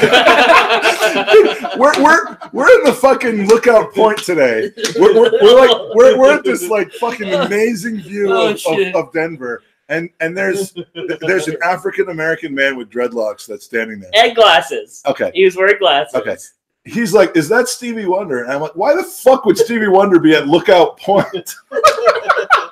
I'm like, you're so racist, you motherfucker. All right, so you're giving up the moment you met me. I have to. For all this other shit? For all the other shit. For the fucking showcase show? So not only do I kill you, but I completely forget I am about you as well. I am not friends with this motherfucker anymore. It's easier if you can forget, once you kill it. I am not friends with this guy. Yeah. All right, so I didn't know I have to. So you've had some special Arsenal moments. We had a special Arsenal moment in Milan last year together. We did. That was fun. I mean, we went to a game, but you had your moment before the game, where we held court with Amy. Oh, when we got to meet Amy Lawrence, the hero. So obviously that's the highlight of your Arsenal career. Would you give that up to win every trophy this year? Well, or are you embarrassed by how much you? I love Amy Lawrence, but I'm pretty sure that she doesn't remember me. Yeah, I don't think she does. So I texted her the other day to see when she came on the pod again. He's doing good. And she's like, how's that other weirdo doing? You know how she remembers you? I think she got a restraining order. I think she thinks that he's the guy that I do the podcast with. But Lori has requested that we do this every international break on a Friday night. It is Mike, fun. Just fly out here. Yeah. That's if you're willing to leads finance. Me to believe that we've had other people do it. The candles have been lit at that household, and it's go time. It can go home and away. I mean, the Ziegler baby is 9 months away, baby. What would that be? Such a great baby. The Ziegler baby will be born during the International Champions Cup next year when we're in Bangkok, if you know what I'm saying. All right, so would you give up that moment that we had? Look, we work hard to get those trophies. You don't give them up for anything. So you're giving them up? Bye-bye, Amy. All right. Interesting question. Shouldn't take that long to answer. From Yidu Wang, who I've met on a number of occasions. Love this guy. I love this guy. I met him in New Orleans. New Orleans. I believe that I saw him at the NBC event a couple of weeks ago because he's from Maryland, I believe. Lori just wrote no. Mike, Joey, and Andy. Who can outdrink everyone else? It's certainly not me. This is a two-horse race. So we're gonna leave it up to you two to answer. Who could outdrink each other between me and Andy? Or between me and Joey? Oh, easily Joey outdrinks you. Easily. You think? Mike, we have done podcasts where you passed out during the podcast. We've done one. Yeah. One of those. No, thank you, Chaz, for that. By hold on. That podcast lasted maybe an hour. But he was also drinking all day on like a super big Wayne. Yeah. That doesn't count. I didn't start drinking at the beginning of the podcast. When we started the podcast, it was like, okay, he's tipsy. He's tipsy. Dude, like... Okay, he's had 40 beers now. Yeah, okay. Was that your first experience with editing, like your podcast? Oh, dude was an editing genius. I have never... We don't edit these podcasts. Not we anymore. haven't for probably 70 of them. But it took me 2.5 hours. And it wasn't because... Well, it was because Mike fucked up a lot, but I couldn't stop laughing. I was so... funny. And I wish so I would have relieved saved the original file. I can't believe you didn't save the whole fucking thing. We do have the outtakes of me basically just waking up in the middle of the podcast and starting to talk about Muhammad El-Neni. I mean, it's just, but I thought the podcast was over at that point. I'm like, there's no way this guy's going to ever trust me again. But so... David wrote, slow down with the quick objection, Lori. Lori wrote, Mike wins that race. Well, Lori's seen me. No, she's saying that She's Mike saying both. can outdrink me. I don't know. Well, it depends. Like if you both have 20 beers and one person ends up in the hospital and the other doesn't, is that out drinking? I used to be really good at it. I'm not as good anymore. I used to be good at it. I did. I've seen this guy throw down 20 beers. Easy. But I can't different. maintain and handle like I used to. Oh, you do Wayne's in the actual chat room. Say hello. Says, love you guys. Well, you say hello, Joey. You're on the... Say hello. Okay, let me answer the... Let's texting the damn thing. Let's explain the concept of what we're doing. I need to change my answer. Mike wins. Joey's had 4 beers. Hey, and he doesn't understand what we're doing here right now. Say hi to him. Hello. Oh, God, that's funny. All right. Are you coming to Gooners this year? Like my computer's just gonna be like, Joey, yes. again, the computer's not gonna respond. But that's why I'm talking to him here, and then he's gonna text you. All right. This is another user question from Salem, who actually, her name is Trisha, and she's a Arlington Gooner, wonderful person. He wrote, you're interrupting me. Crying face emoji, laughing crying face emoji. Laughing. Right. Laughing crying that's face emoji. good. Heck yeah. Yes. Heck yeah, baby. All right, we'll see you there. All right, from Trish. She sounds hot. She's a wonderful person. We spent a lot of time together.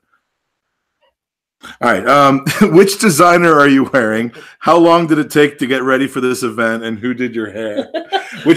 She wrote that question a week ago and had no idea that we were going to have the kind of day together that we had the other day, where we fucking treated ourselves. Treat yourself. I'm wearing Arsenal sweatpants. I'm wearing Puma. Thingy, the bobbers. You're wearing Puma socks, though. Puma socks. And you didn't have to do that. So, I mean, with all your Puma hate, why are you wearing their socks? Well, first, it's pronounced Puma. Okay. And it's also pronounced Nike and Adidas. I don't hate Puma. And Danone. I'm very excited that we are going to Adidas. But we started the preparation for this at 10 a.m. 10 a.m. on Tuesday. Like, Mike knew that I got pedicures a lot. He wasn't, like, ready for, hey, they know me as soon as I walk through the door. He hugged more Asian people than I've ever seen in my entire life at this fucking thing. Like I love Asian people, but, they knew his childhood. They had his fucking high school transcripts. Like, these people knew this motherfucker. Was he 3.8? I'm not going to disclose that information. You just got to treat yourself. But, I was like the tag-along guy to the tag-along, which is a language that's spoken, I think, in their country. But, I don't think so. I don't know, it might be. Tagalong's definitely a language. Tagalog. Look, Philippines? Might be Philippines. Yeah. Well, I think that might be where they were from. Where's Yudu Wang from? Could he help us? Yudu is from Maryland. Yudu's ancestry goes all the way back to Maryland. But yeah, that you knew more people there than I have ever met in my entire life. You know, you just have to be kind to people, Mike, and they remember who you are. I haven't learned that yet. You fucking pieces of shit. It's because you're a button presser, dude. So anyway, Trish, I'm wearing Puma, and it took me 2 hours this morning to get out of my room and out of my son's shower. I'm not kidding. I don't know why it took you so long to get ready, but it took 2.5 hours for him to get ready. Look at what I have. And I keep saying it. I would say 3 minutes or less. Well, 3 minutes of the 2.5 hours was spent doing that, but you don't just walk out of the room looking like this with absolutely no effort. No, I'm lost on this. Ziegler is saying, I think they're Girl Scout cookies. Tagalongs. Yeah, those tagalongs. Those are Girl Scout cookies, but language Girl Scout cookies. But it's also a language, and it's also. But that's a good question. What's your favorite Girl Scout cookie? Oh, mint the fucking Thin Mints? the mint Thin Mints for sure. God, this throw is Samoa's, yeah. Not even close. Yeah, this couch wins. My favorite Girl Scout cookie is the ones that are delivered in person. Notice how no one else laughed. Oh fuck! All right, guys, I'm gonna be looking for a new host. Yeah, starting next week. Well, I'll be hosting from jail. It's a good thing that they have internet in jail. Hopefully delivered by their mother. So on another note, Justin, we will not be attending the girls' soccer game tomorrow. Yes, yeah. Mike's not allowed with the children. There's an emergency restraining order that's just been made. All right, from Joe Zalak, the real Joe Z, also. Oh, this is the second question. So everyone's high on Adidas and thinking throwback styles and classic kits, but how much of a letdown would it be if Adidas gave Arsenal just a standard MLS template kit? What would you like to see in the new kit? And because I am the least fashion plate of all of us, I'm going to go urinate. Well, they asked these questions, answer these questions. I legitimately upstairs still have the first ever kit I was given as a child, which was Adidas. Bring it out. It's way too far away to go and get. But I think a standard kit next year is going to be A-okay, and I don't think we'll see a bruised banana for a season or two. Yeah, standard kit's fine, but I know I don't have the history on uniforms at all, but I would love to see just a prominent cannon on the front of the shirt. Just one huge ass cannon on the front of the shirt. I would buy that in a second. That'd be pretty nice. What was the deal? It was like $50 million a year? It's it's $60 million a year. So they're not going to put out some kind of shit kit. No, I mean, I don't think we're going to get the bullshit like standard red and white. We'll get something cool, but I think they'll probably pay homage to the first ever kit they did for Arsenal back on their last. I think that'll be kind of their throwback. And I bet we go back to the standard like red, probably blue away, and then yellow. I think it's gonna be a blue and yellow combo. Oh god! But it's about to get serious, folks. How many listeners did we drop while I was gone? So like that guy that actually it has gone down. Like for fun, just like messing around on the internet, like. Adidas has to like hire this guy, right, to make Arsenal. Well, there's a lot of guys who come out with some pretty cool stuff, but we have an interesting sponsor that's gonna kick up next week, and they are making some pretty awesome. Stay tuned for this. Yeah, it's gonna be great. We're working with them on some final stuff. If you want to wear some shirts that look fucking amazing, you're gonna want to stay tuned to our podcast, and you're gonna want to tell 97,000 of your friends. I mean, this stuff looks really good. There was not enough time to have washed. That's a really good point. Ziegler is calling you out here and saying that you were not in the bathroom long enough to have washed your hands. Oh, Ziegler, when you have a penis that's the size of mine, it doesn't take you that long to go to the bathroom. So you did admit does it matter about the size of your bladder? I'm not sure if you're saying it's small or if it's large. I'm saying it's small. I mean, look, but it's I'm the not bladder afraid size. Yeah, let's not get technical. All right, David. I'm gonna wash my hands, Ziegler. Yeah, I might be back to winning this drinking thing. Hey, man, how you doing? All right, let's go to the next question. All right, next question. Next question is from Danny, our lovely friend Danny, the GFP. The GFP? The man who is responsible for the fact that we did more than 7 podcasts, and we're now on 108 or something like that.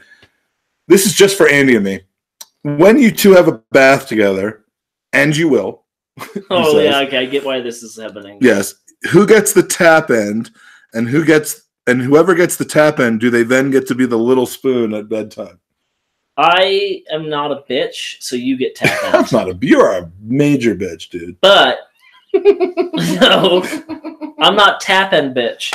Tap end bitch is a new podcast made by Taz and But Schwinn. we do have a big bathtub in our master, and tap is on the side. I haven't been invited. So you have 2 people in there. You don't have tap end. I sort of feel like you guys would use one of those toys that are double-sided.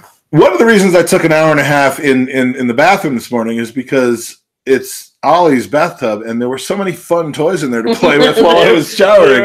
I got distracted. I was Did like, you see the Arsenal ducky? The Arsenal ducky. I was like making the Arsenal ducky score on the Liverpool ducky, and I was like, oh, it was an hour and a half. There's a Liverpool ducky up there? Oh. I made one up. Okay. But yeah. So who gets the tap in? We're gonna do it in your bath where neither one of us has to get the tap in. Yeah. So it's just gonna be D to D. D to D. I do want to shout out the Tap In podcast, which with that's on our next pod, Tony. Bathing with Andy and Mike. Yeah, Bathing with Andy and Mike is on Wednesday nights, so tune in. Hey, what's the name and of we've this lost show again? all of the chat room. Yeah, this show is called, by the way. Now Justin washes hands because he smells delightful. He smells well. Apple, maybe? I don't know. Apple pie. Smells delicious. You smell like guacamole. Whoa, that's super racist. Okay. Wow. All right. From Ryan Cost, and I don't know if he's still with us, but he was with us. Okay. From Ryan Cost, what winger would you like to see brought in? What winger? Nabil Fekir. Now, I posted a picture on Twitter of the entire band of winger, and I would bring them all in. They all look like they fucking have like finishing ability, but is Fekir a winger? Yeah. Fekir. You know, it's weird because Danny just I would bring Instagram him post, but he is not listening to the live pod. Danny's obviously awake right now because it's not 8 o'clock in the morning.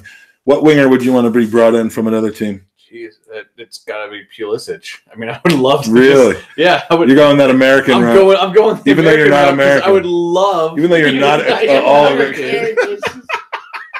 But I would love to. The foreign guy wants the American to go to Arsenal. I would love to watch him. I would love to watch him on the Arsenal. Are you excited that we've renegotiated NAFTA? Okay. What winger do you want to come in? I want Oxlade-Chamberlain. Oh, get off the couch. Oxlade-Chamberlain. Don't get me started. Don't get me started. I miss him. All right. Him. Yeah, the answer is anyone other than Theo Walcott.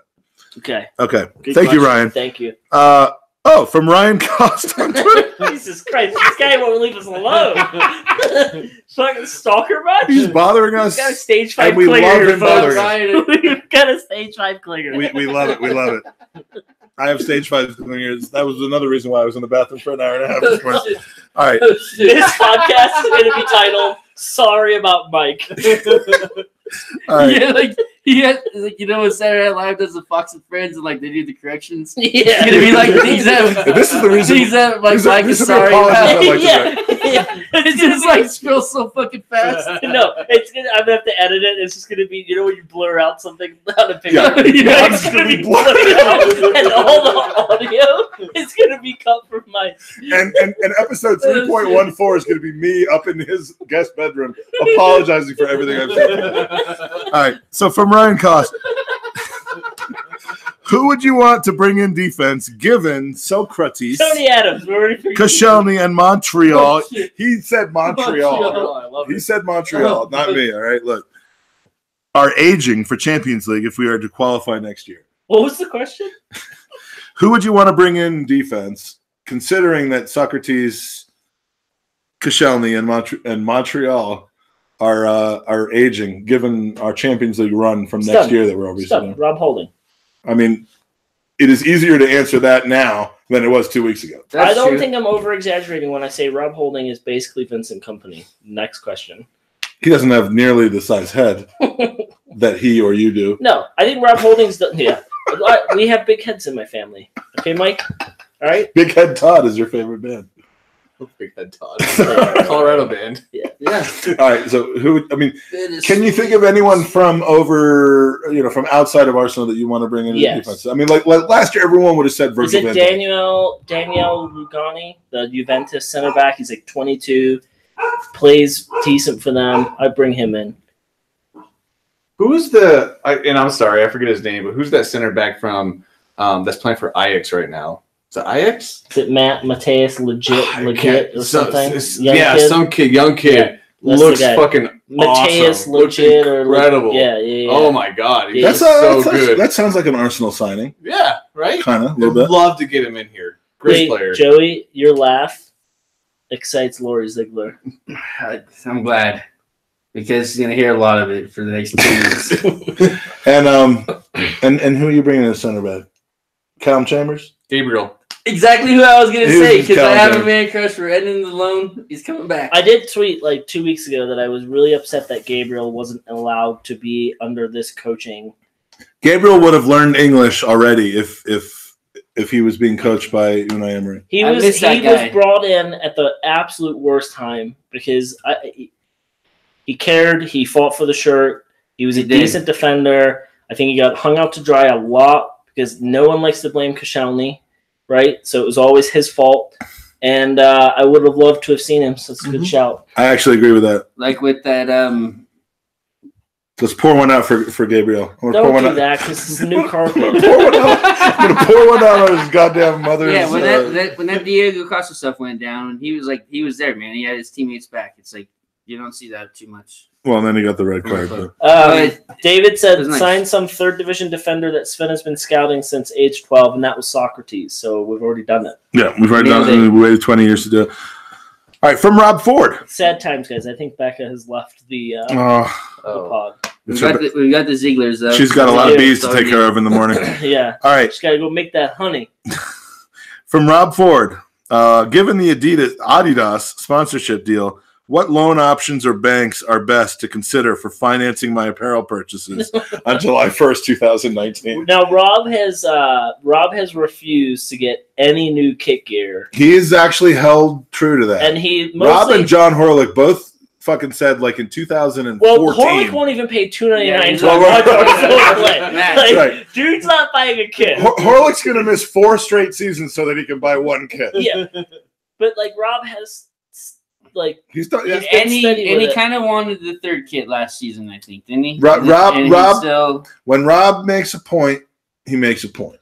So I think that if I were Rob, unless it's about drinking, I would, I would just say, hey, go get as many credit cards as you can, and just go to town next season. Yeah, I mean, fuck the consequences to that shit. You get one of those 0% for 18-month things, and then you leave the country. Yeah, it's not bad. Yeah. All right, so are we all in agreement? That's the bank. That's the bank. Well, but what? We're adding to the credit problem in the United States. I would say go credit union, a small credit union that's local. Yeah, I'm good with that. Yeah, that's good. So it's not paying cash for any of that shit. No, no, it's all on credit. Yeah. From Brian Whitner. Who's the one true Jesus? Welsh Jesus or Nigerian Jesus? And I think I'm going to also throw 2 other people in, which is Jesus Navas and Gabriel Jesus. But who is basically? I think what he's asking is Iwobi better than Ramsey? No, at this point. In a way that allowed him to use the word Jesus a lot, which offends me. No, I'm just kidding. It doesn't offend me. I would take Gabriel Jesus out of all of them. Okay, but I would say that the Welsh Jesus is better than the... Who's Gabi Gol, by the way? Did that guy... That's not Gabi Jesus, is it? Gabi Gol, the guy that played for... I don't think so. He went to, like, Inter Milan or some shit like that. Oh, you're thinking of Gabriel Barbosa. Yeah. No, that's someone different. He's a loser. No, he's really good. All right, well. Feeder league. Here's the thing, right? Iwobi is young, but Ramsey's proven himself time and time again that when we've needed him most, he's stepped up. Now, if he's a money-hungry whore, which it seems he is, and let's be honest, sorry, Jason Davies, but he's Welsh. His agent is a money-hungry whore. But at the end of the day, if you were my agent... I want to blame someone other than him. But if you were my agent, I would say stop fucking around and put the contract He could do on the that. table. He could do that. In fact, you've done that in our negotiations. He's my agent. Yeah. You take everything. We'll take whatever. He just fucking left you out to agents. Yeah. He knows where the talent is. It was all written in Spanish. I didn't know. So all I saw was Feeder League and I signed it. All right. So Welsh Jesus or Nigerian Jesus? I think it's Ramsey. It's not. I don't even think it's particularly close. Who's better now, and who would you want to lock down for 4 more years? David Ziegler's on fire tonight. Dude, Ziegler, he said, "You're hungry and you're thinking of gabagool." Gabagool. I want gabagool. I want prosciutto. I want mozzarella. I think Ramsey's I think Ramsey's a better player for the next 4 years too. And again, I don't really think it's close. Man, that guy's really smart. Yeah. Who? Mom, if you come down here, you are going to be on camera live. Yep. Hi, Mom. We're about to meet Andy's mom. Don't say anything rude. This is the reason that he's actually able to have a kid, because he can't take care of a kid by himself. I cannot do it. No. He asked me to come over like a year ago, and I wouldn't do it. All right, so we're all in agreement that Ramsey is better than Is that Joey's answer too? The question itself was, all right, who's the one true Jesus? Nigerian or... I mean, I can't answer this for obvious reasons. Because you're Jewish? Because I'm obviously. Oh. Yeah. I don't know who the one true Jesus is. I don't believe in him. But yeah, I think it's Ramsey. Okay. You just capitulated to you guys. But like, I was done with Iwobi last year, but it's like we all said. Oh, there was a tweet. To coach him up. There was a tweet. We've been playing really well lately, so let's see what happens. There was a tweet from a certain person who has an enormous forehead, who we won't name names, but Peyton Manning. No, I know you're talking. He's from Luton, and just Matt Summer capitulating about Iwobi basically, and I just want to say, stop correcting yourself, stop admitting how wrong you are. You just look like a cunt. All right, sorry. That is all of the questions that we have. Wow. That is all of the what's more important than Arsenal we have. This is a good time to be an Arsenal supporter, in my opinion. We're on the upswing. I think we need to be careful about being too sensitive about maybe dropping a couple of points in the next couple of months, because we will. But just enjoy it, man. You actually said that we're going to get 15 out of our next 5. So I don't think I said that. I didn't answer that question. But look, I'm optimistic AF. But look, I go back to what I said at the beginning of the season. This season is about seeing how players react to Unai Emery, letting Unai Emery decide who he wants to move forward with next season and who he doesn't. And God forbid we roll our way into a top 4 or Europa League final. That's a bonus. So I'm thrilled. I cannot wait to go over next week and see you over there and see all of our British mates over there and just enjoy Arsenal and the Ziegler, since they've been hanging. That's right. We'll be over there with them. We're gonna hang out with Gooners again. I miss you. It's been 2 weeks since I saw you. But look, it's a good time to be an Arsenal supporter. It's a good time to be Gooners, the Gooners Podcast.